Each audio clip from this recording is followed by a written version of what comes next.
Well, for those of you listening around Australia that have ever contemplated, let alone gone ahead with purchasing an investment property or just purchasing real estate in general, you will know that property investment consultancy is a very lucrative business. And it can earn experts anywhere between $10,000 to $50,000 commission on a single property deal. And there are countless companies and property experts, and most of them act professionally. But unfortunately, there are big dollars to be made because there are some big sharks out there. There's greedy commission-driven companies, smooth-talking salespeople charging inexperienced buyers, idiot tax.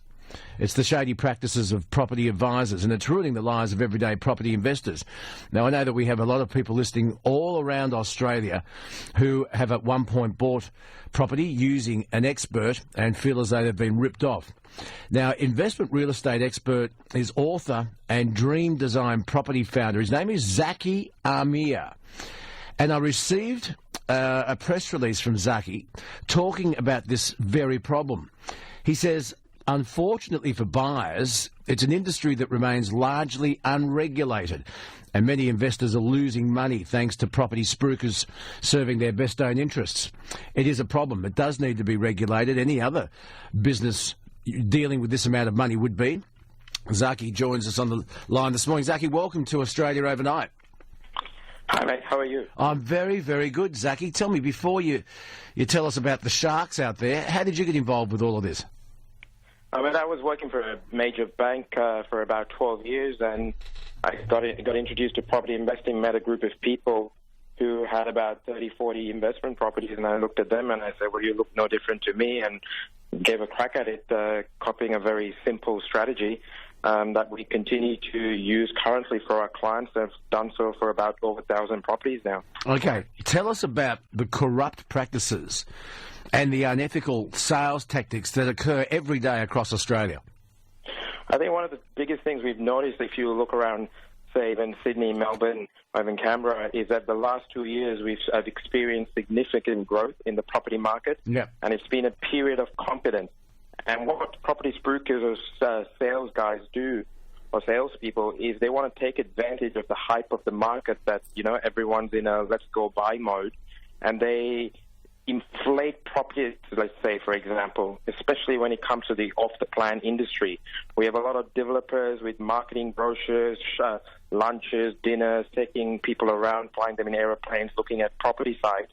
However, you never know what the real price of that property is going to be, because it might not complete for 2-3 years. And when it does complete, it might be completing during a downturn, as you and I would appreciate. Usually after a time of boom, there comes a time of adjustment, which is what we're experiencing right now nationally. Would you advise people, if they were looking at buying an investment property, and you mentioned Sydney, Melbourne, Canberra, I've also heard that Brisbane is a very good place to invest if you can't get into Melbourne and Sydney. But having said that, would you advise buying off the plan, or would you recommend buying something once it's completed so you know really where the market is?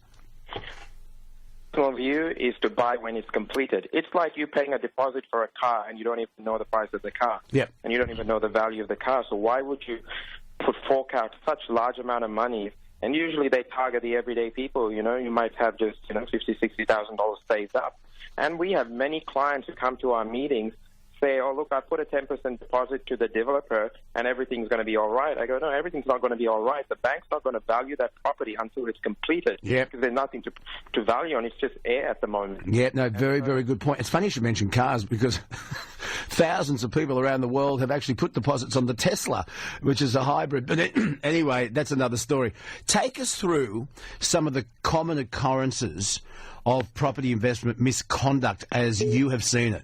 One of the things that's rising in the industry is the using of a buyer's agent or a buyer's agency company where you represent the buyer. One thing I've noticed with some of these buyer's agents is that if you're working for the buyer, your job is to reduce the property price and negotiate on behalf of the buyer. But what I've been noticing is that they're charging commissions based on the purchase price or the selling price.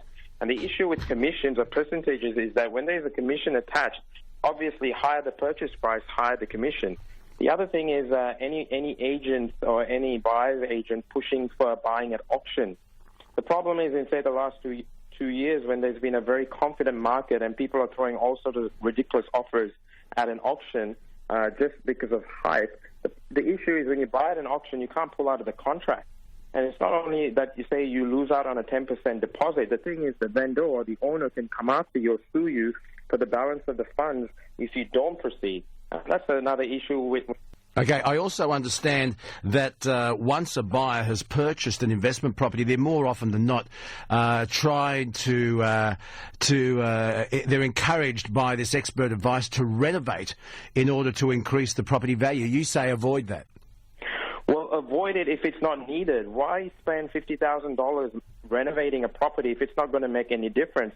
I mean, maybe you might get an extra $10, $15 of rent, but you just lost $50,000 renovating. So you want to do your research that if you're going to fork out $50,000 renovating, you definitely need to be $50,000 you put in. And don't forget, a lot of people make kickbacks out of renovations from various developers, builders, whether it's the kitchen guy installing kitchens or the windows. You want to know what sort of commission the company is making when they're giving this advice to you. Yeah, no, it's all very, very good advice. If you were looking at buying an investment property in Australia at the moment, where are your favourite hotspots?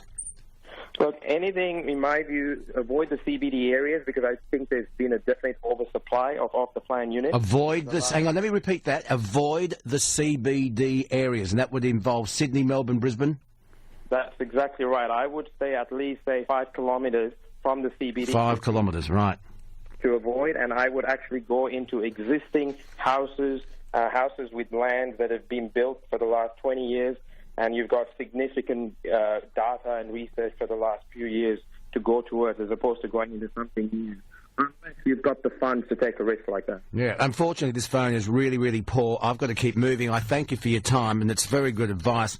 What I'll do is I'll download this interview onto our Facebook so that people can listen back to it. Zaki Ameer is the founder of Dream Design Property, and some good advice there here on Australia